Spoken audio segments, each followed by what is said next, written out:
Assalamualaikum warahmatullahi wabarakatuh. Nama saya Anissa Nusapitra Sibuan dari jurusan Pendidikan Matematika 3 semester 4.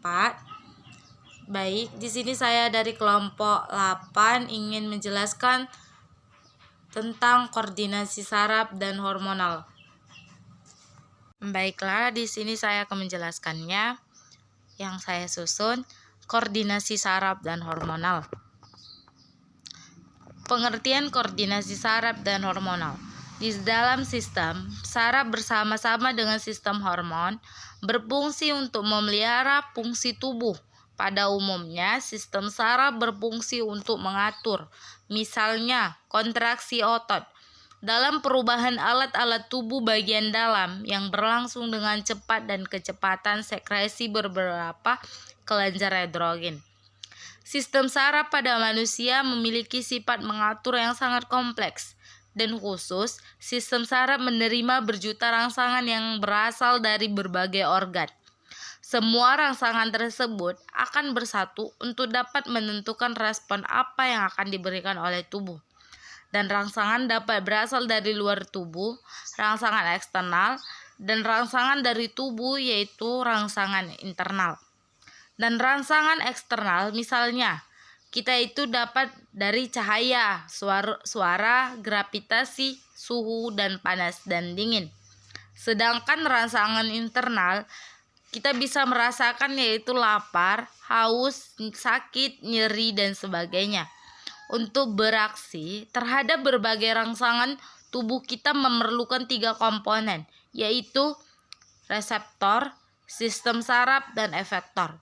Di dalam lokasi badan sel terletak di sistem saraf pusat, meskipun ada beberapa yang terletak di sistem saraf perifer dan sistem saraf pusat. Badan sel neuron berkelompok menjadi nukleus. Sementara itu, badan sel yang berkelompok selain sistem saraf pusat umumnya disebut dengan ganglion dendrit. Dendrit itu apa? Pada badan sel tersebut terdapat bagian yang berupa serabut dengan penjuluran pendek. Dan apa akson? Akson itu adalah pada badan sel juga terdapat berjuluran panjang dan kebanyakan tidak bercabang. Namun adalah akson atau neurit. Akson berperan dalam mengantarkan impuls dari badan sel menuju efektor seperti otot dan kelenjar. Dan ada juga macam-macam neuron. Neuron itu jumlah uluran. 1 neuron unipolar, dan kedua neuron bipolar, yang ketiga neuron multipolar. Salah satu sistem neuron ada permukaan luar bermuatan positif, sedangkan bagian dalam bermuatan negatif. Jadi apa perbedaannya potensial antara neuron bagian luar dengan bagian dalam? Keadaan demikian disebut polarasi. Dan semua impuls saraf adalah sama. Respon yang berlainan bukan disebabkan karena impuls yang berbeda, adalah sama karena reseptor itu dan efektor itu yang berbeda. Impuls adalah rangsangan atau pesan yang diterima oleh reseptor dari lingkungan luar kemudian dibawa oleh neuron. Impuls dapat juga dikatakan sebagai serangkai pulsa elektrik yang menjalankan serabut saraf. Contohnya itu adalah perubahan dari dingin menjadi panas. Yang kedua, perubahan dari tidak akan adanya tekanan pada kulit menjadi ada tekanan. Yang ketiga, berbagai macam aroma yang tercium oleh hidung dan suara bisik.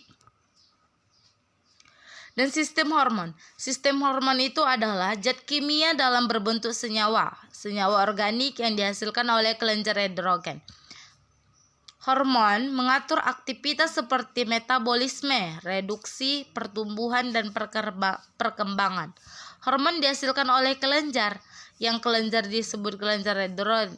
Kelenjar androgen itu disebut juga kelenjar buntu karena hormonnya yang tidak dihasilkan tidak dialirkan melalui suatu saluran, tetapi langsung masuk ke dalam pembuluh darah. Dan hormon pada manusia, hormon dari kelenjar reproduksi mengikuti peredaran darah ke seluruh tubuh hingga mencapai organ-organ tertentu. Ada ciri-ciri hormon, yaitu pertama, direproduksi dan disekresikan ke dalam darah oleh sel kelenjar reproduksi dalam jumlah yang sangat kecil. Yang kedua, diangkut oleh darah menuju ke sel atau jaringan target. Yang ketiga, mengadakan interaksi dengan reseptor khusus terdapat di sel target. Yang keempat adalah memiliki pengaruh mengaktifkan enzim khusus. Ada juga hormon vertebrata. Hormon itu yang dihasilkan vertebrata hampir sama dengan hormon yang dihasilkan manusia. Dan contohnya itu adalah kata menghasilkan hormon yang diserasi oleh kelenjar epifisis dan hipofisis. Dan yang ketiga adalah hormon invertebrata. Invertebrata itu misalnya serangan menghasilkan hormon otak, hormon Edison, dan hormon juvenil. Ketiga hormon tersebut berperan dalam metabosis, hormon yang tidak disekresikan oleh bagian otak. Demikian dari penjelasan saya, lebih dan kurangnya saya mohon maaf. Wabillahi taufiq wal hidayah, wabihi nasta'in. Assalamualaikum warahmatullahi wabarakatuh.